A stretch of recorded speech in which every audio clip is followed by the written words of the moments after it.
Virtual জগতে কেউ আমাদের আপন নয়, তবু আমরা ভার্চুয়ালে কিছু মানুষদের নিজের আপন মানুষের থেকেও আপন মনে করি।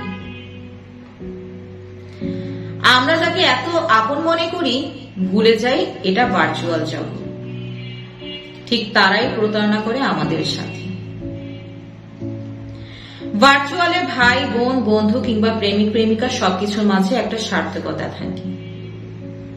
আমরা যে বন্ধুটাকে বা যে বোন বা যে ভাইটাকে এত ভালোবাসি, এত আপন ভাবি, সেও কি আমাকে তার আপন ভাবে? অনেকে ভাবে হয়তো, আবার অনেকে ভার্চুয়াল মানে স্বার্থবাদিত্ব বুঝে। নিজের প্রয়োজন নিজের দুঃসময়ে ভালো থাকার জন্য আমাদের মতো বোকাশোকাদের ভাই বোন বন্ধু কিংবা প্রিয় মানুষ হয়ে মুক্ত করে,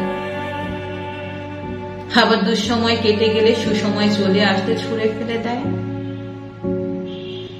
হয়তো নতুন কাউকে পায় যার কাছে আমাদের থেকে বেশি স্বার্থ হাসিল হবে। আবার ভার্চুয়ালে এমন মানুষও আছে যারা ভার্চুয়ালের হলেও সবচেয়ে আপন হয়। নিজের দুঃসময়ে আপনাকে পাশে পাক বা না পাক, আপনার দুঃসময় ঠিক আপনাকে সাপোর্ট দেওয়ার জন্য চলে আসবে, আপনাকে ছায়ার মতো আগলে রাখবে, ভালোবাসবে। আমার কাছে এরাই প্রিয়।